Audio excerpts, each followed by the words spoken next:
Hey, well, good morning, Valley View.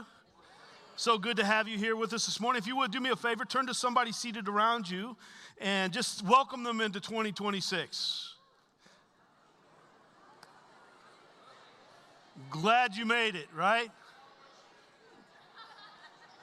Some of you are sitting there with your arms crossed going, I ain't telling nobody anything. Man, tough crowd. Listen, I'm so excited that you're here. And listen, if this is your first time being in church, or if this is, maybe it's been a long time since you've been in church, we are so very glad that you are here to start out the new year, to start out a brand new series entitled The Countdown. I am very, very excited that you are with us this morning. How many of you stayed up on Wednesday night? You actually stayed up on Wednesday night to watch the ball drop down. Raise your hand high. Let me see. All right, actually quite a few of you, yeah. The rest of you are like, nah, I've seen it before. It's just another day, another year, right? You didn't want to do that. Listen, I know this.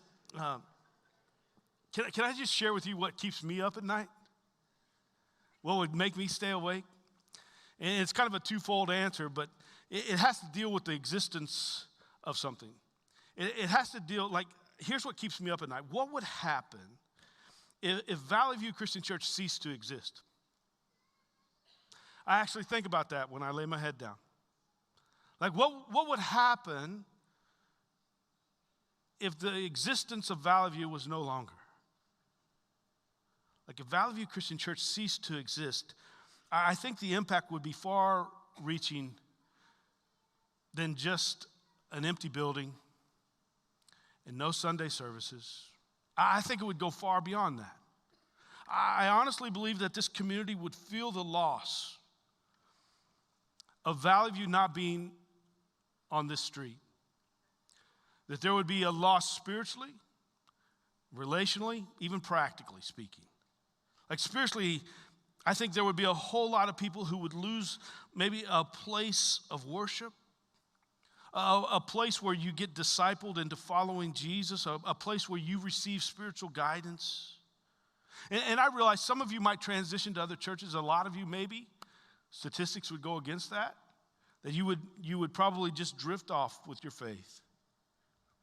Like, think about how families have built rhythms around our worship services and around small group ministries and around youth student ministry stuff. And like that's become a spiritual anchor in the lives of so many people.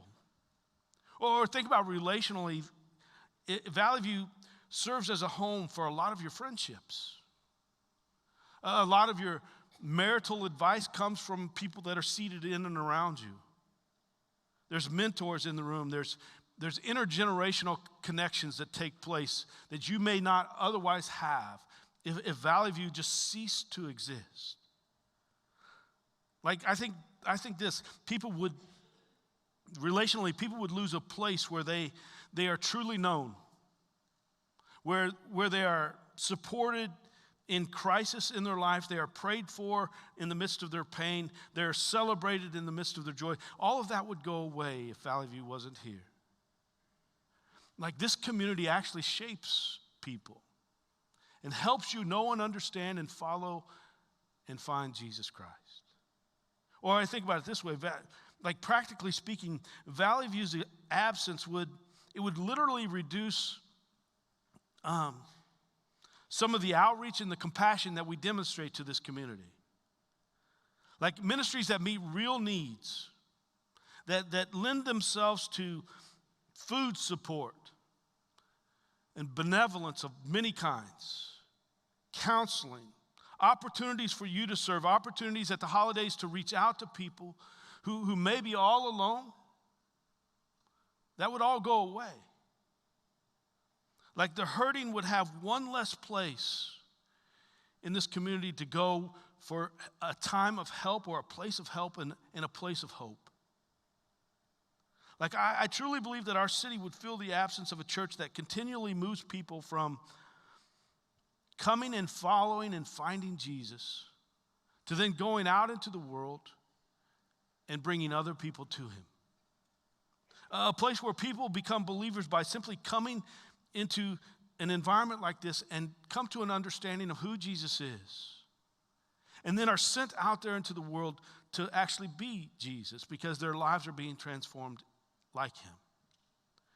Like if Valley View disappeared, if Valley View was just no longer, our community would lose truth for some of the confusion that exists in their life. Our community would lose a sense of community over some of the isolation and loneliness that many of you have experienced in your life. You would miss out, this community would lose out on the generosity that does meet real needs. It would miss out on just simple kindness over all the divisiveness that exists. There would be a purpose for living and a path that moves people forward that would just no longer be. And literally, it's a twofold answer to me that keeps me up. I think about that. It keeps me going because it's not the fear of losing Valley View that I'm worried about. It's actually on the other side. It's not what would happen if we weren't here. It's why are we here? What is the reason for our existence on this piece of property, in this town, in this city, in this community? And I think about that often, like what is the mission and purpose that God has for Valley View Christian Church in 2026? And it's not just us corporately, because it'll come down to you personally. That's why I literally love this time of year, because this is the time of year when a lot of you just get to push that reset button. You've been waiting for a new year. Something new is about to happen. You've just been waiting for a new start, a fresh start. And you have to ask yourself, why are you looking for that? And I think I answered that one night in my own sleep, lying in my own bed. It's because so many of you dropped the ball last year. You didn't follow through, spiritually speaking. You dropped the ball in who you claim to be. And you're just looking for a fresh start. You're just looking for a way to start all over again. And so I thought, wow, in 2026, what if I just started a message series?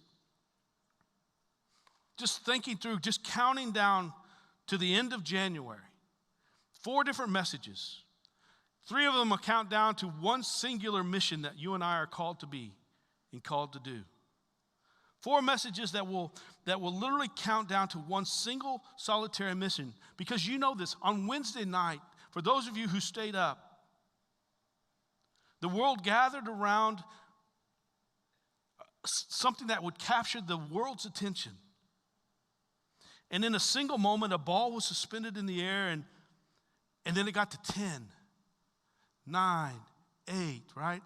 And the ball slowly began to descend down, and it was like 7, 6, 5, 4. And there was anticipation that was building in the hearts and minds of those people. And they got to 3, 2, 1. And you know what happened? The entire world erupted in celebration. And people were standing around. Some of them were kissing one another. Some of them were hugging one another. Some of them were fist bumping and knuckling one another, right? And everyone was making promises that they knew they weren't going to keep. And while that ball drops once a year, I want you to know this, that Valley View Christian Church has to rise every day.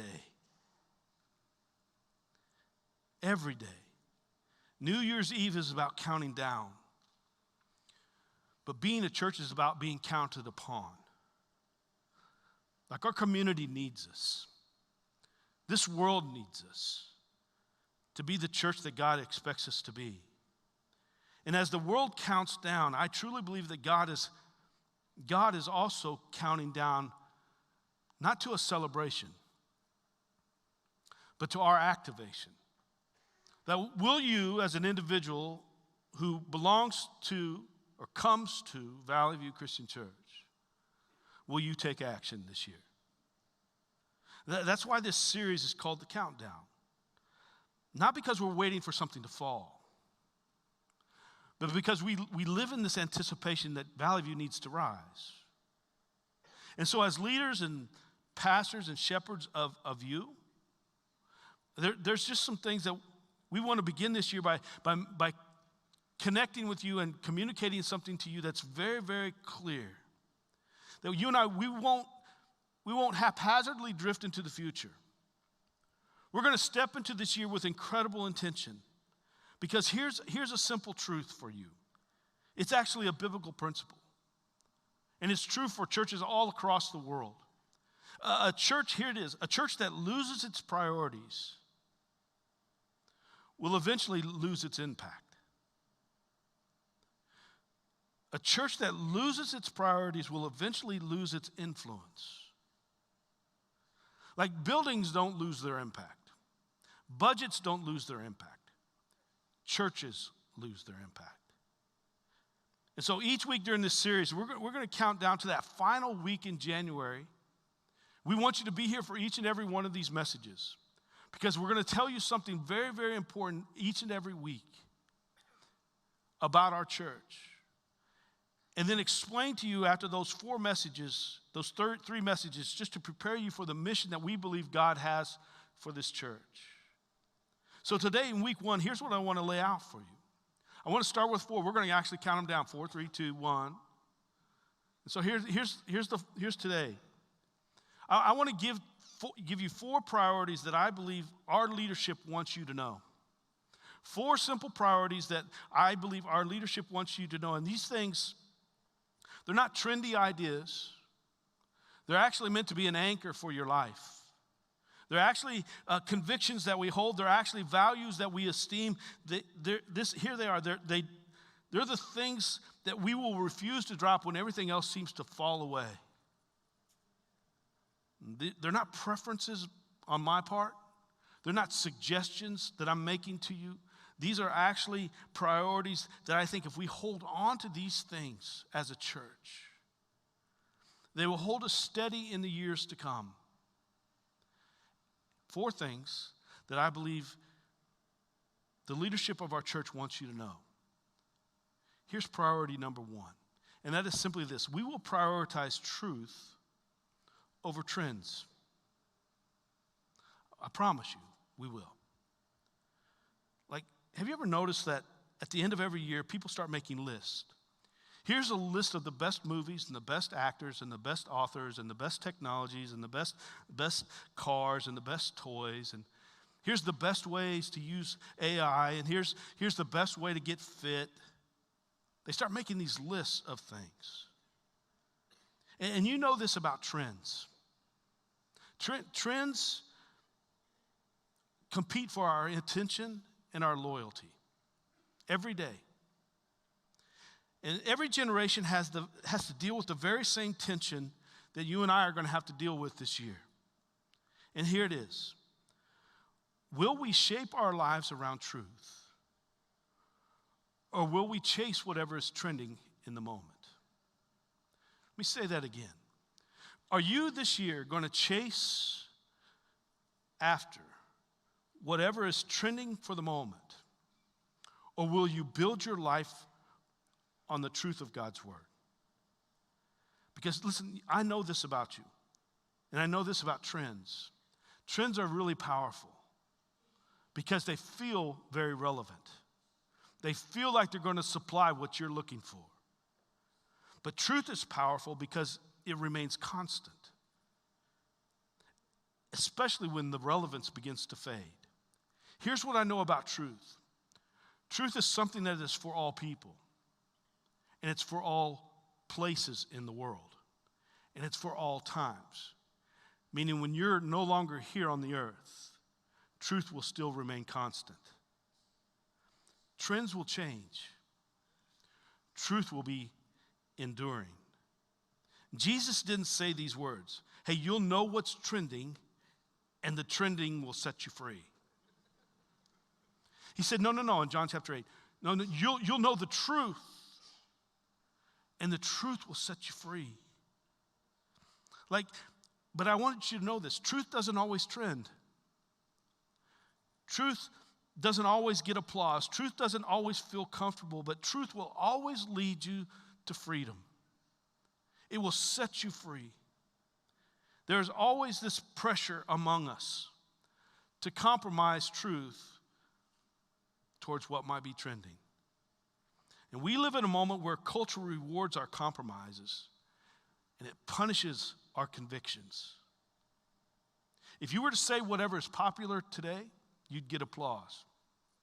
If you were to say whatever is biblical, you're going to get some pushback. And here's what happens to us in that moment as a church. The temptation for a lot of Christians is pretty subtle. We don't usually abandon our truth outright. We just kind of soften it. We tend to edit truth. We will avoid certain passages that exist in God's word because we don't want to be the one to say it. When we apologize for what Scripture might teach, that might be beneficial to someone's salvation.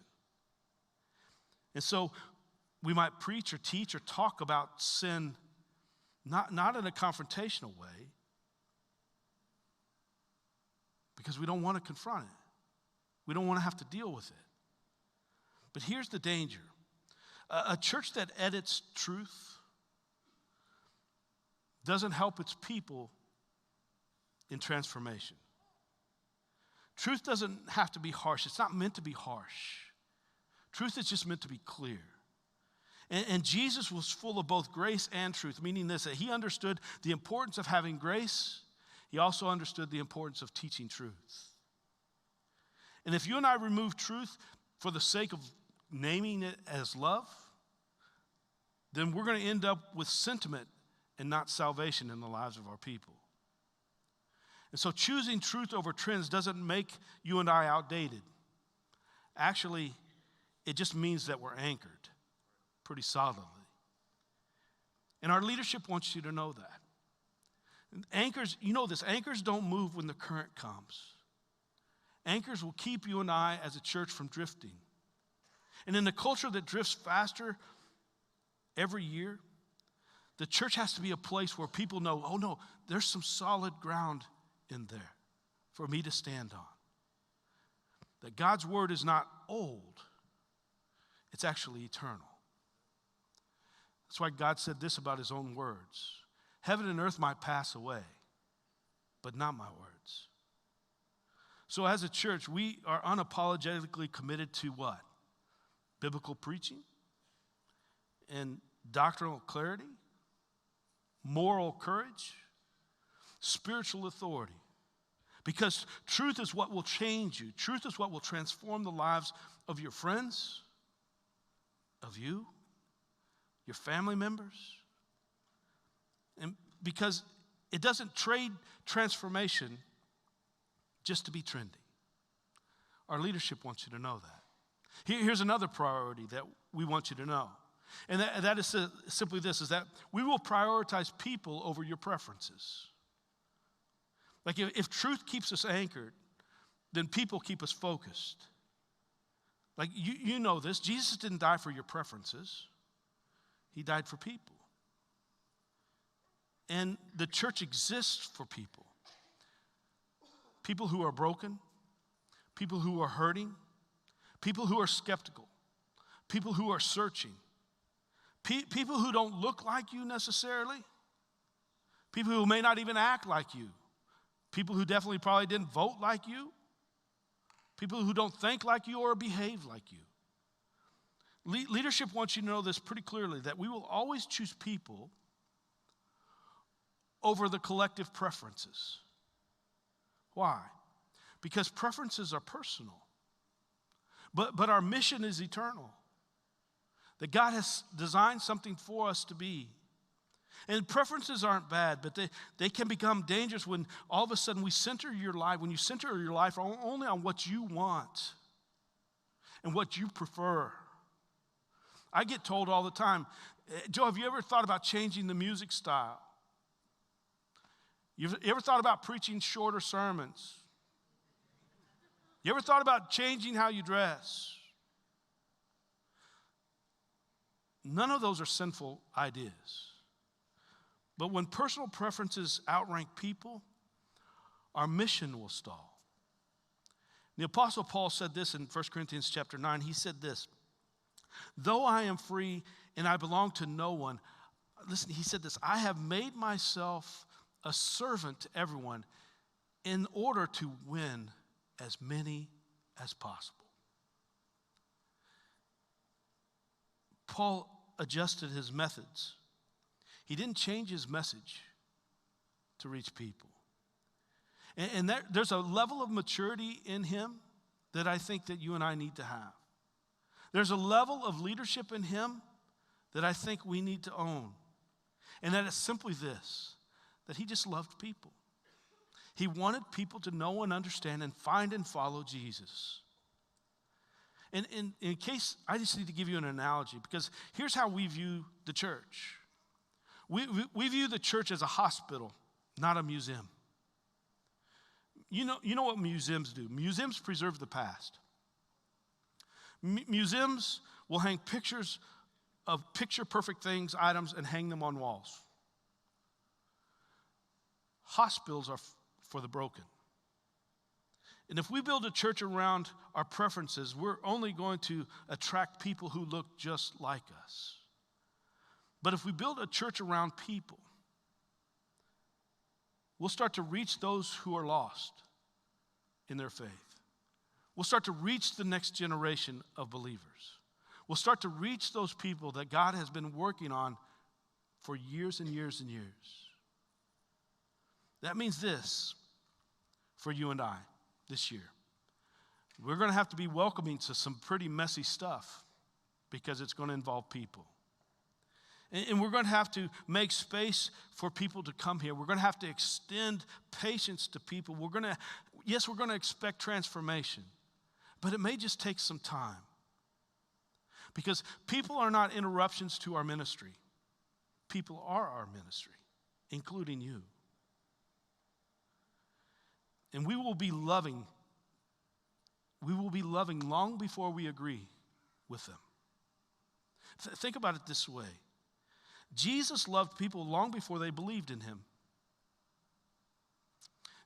Jesus ate with sinners long before they repented of their sins. Jesus welcomed doubters long before they ever understood what in the world he was talking about. Listen, we cannot lead the next generation of believers if we're not willing to love them. And leadership wants you to know this, that we will always love people after we love God. Here's another priority that the leadership wants you to know. And it's simply this, that we will prioritize generosity over greed and control. We will prioritize generosity over greed and control. Just by show of hands, I don't want you to raise your hand actually. How many of you would prefer to say, I'd rather be known as a greedy person, or I'd rather be known as a controlling person? Joe, is it a third option? See, something I want you to know, most of us would choose control, I get it. But greed and control are very similar because they both are rooted in this desire to possess more than what is necessary. Both will resist letting go. Both greed and control are driven by fear. Greedy people fear not having enough. Controlling people fear not being in charge. Both of them are centered on themselves and not on other people. Greed says, there's got to be more for me. Control simply says, it's got to be my way and not your way. Both of them create tight-fisted mentalities. Greed will hold tightly to its resources. Control will hold tightly to the outcomes of decisions that are made. Both of them damage relationships, greed and control. Greed will use people to gain things from them.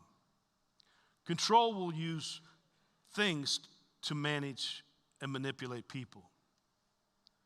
They both hate uncertainty. Greed will try to eliminate uncertainty by collecting more stuff. Control will try to eliminate risk by dominating you. See, greed wants more. Control wants power. Both of them refuse to surrender. There are two very difficult things in your life to deal with. And while greed and control tighten their fists, I want you to know this, that generosity just opens your hands. Generosity is not, I'm not talking about money necessarily. I'm talking about your trust in the Lord. You just sang about it. Like, do you trust God enough to release what you have and to let go of whatever it is that you're holding on to?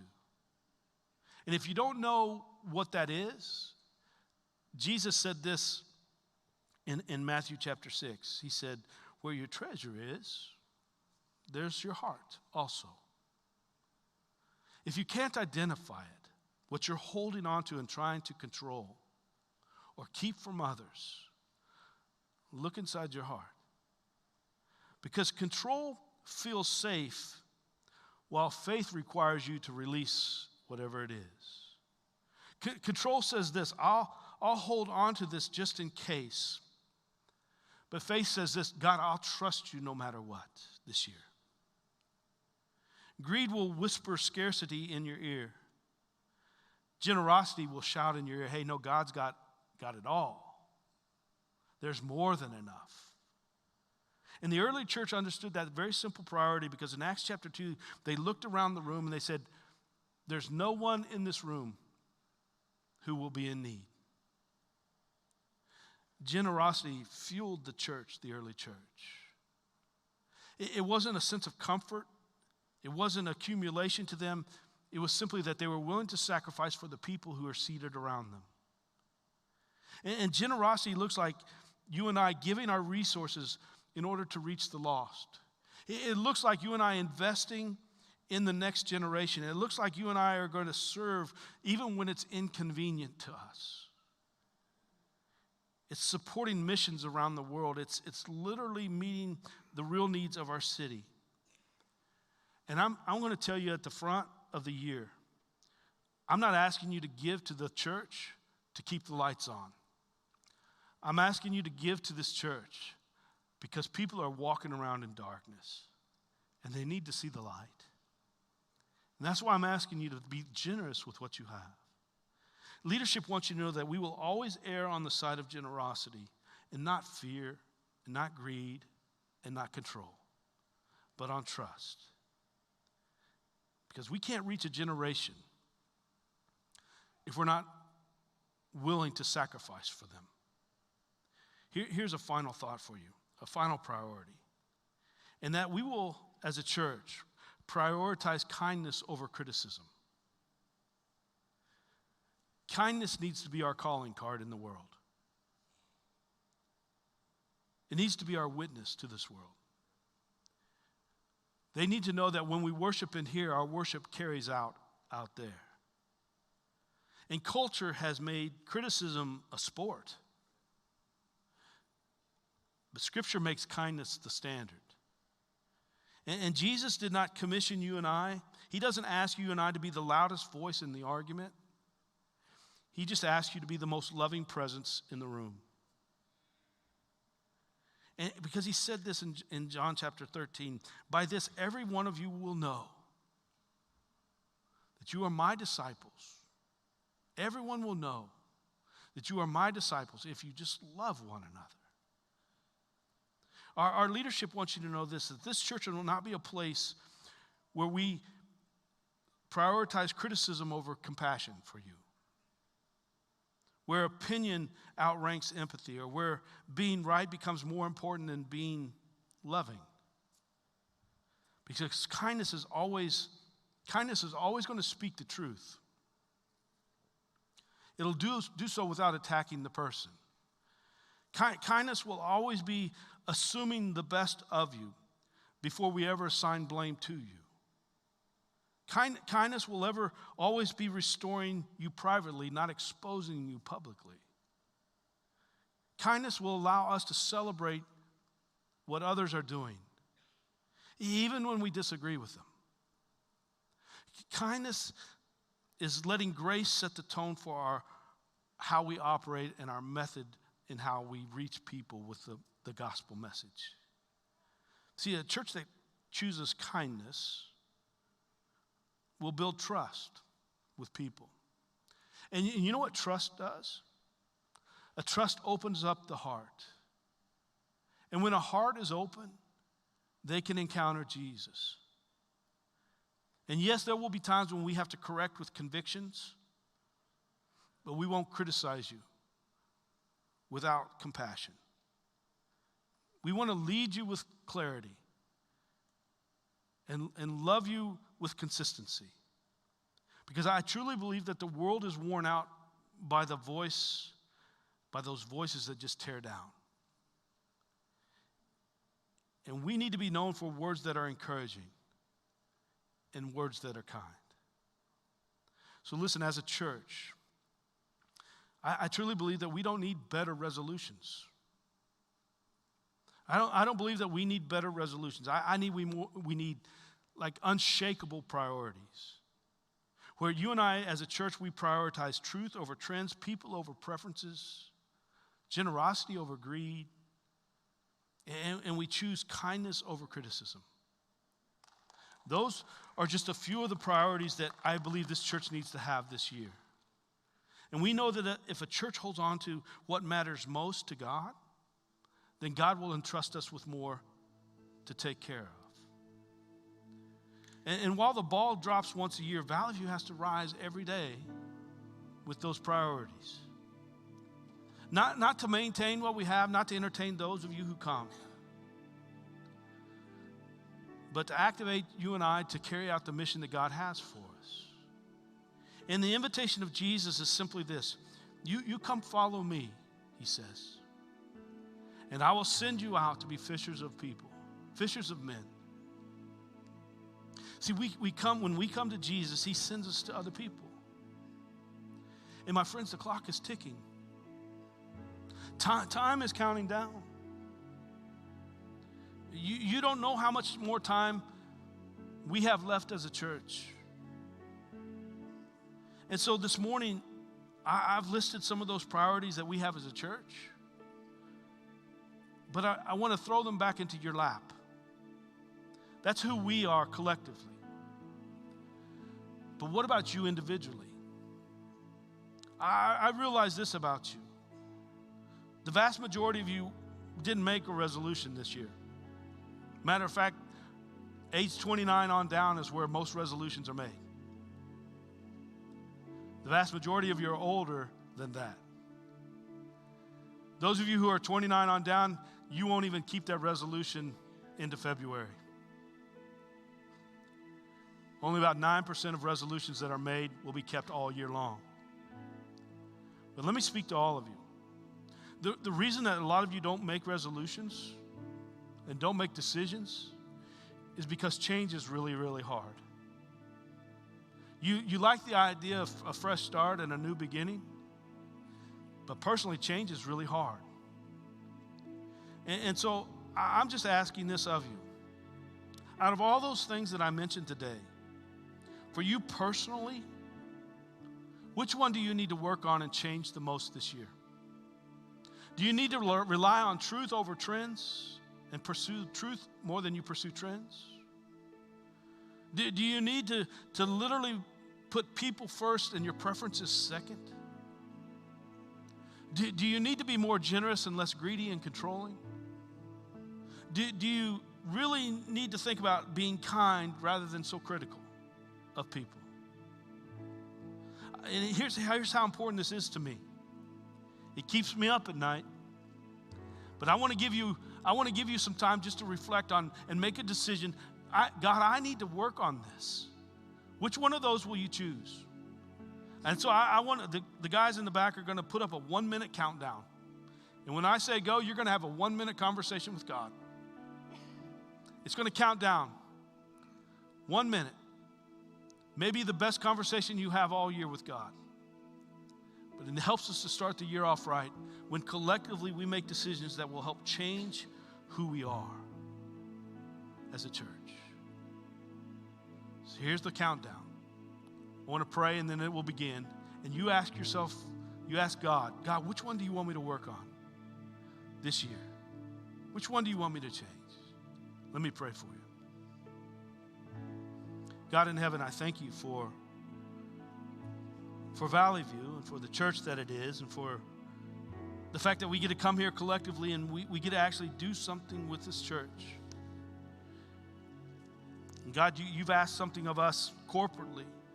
You have something for us to do. We continue to exist into this year, and Father, you've given us another breath of life, another day,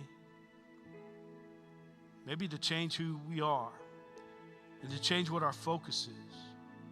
Father, will you hear the prayers of our people? Father, give them your Spirit to help them to change. Speak mightily to them, Lord. Our church is listening to you.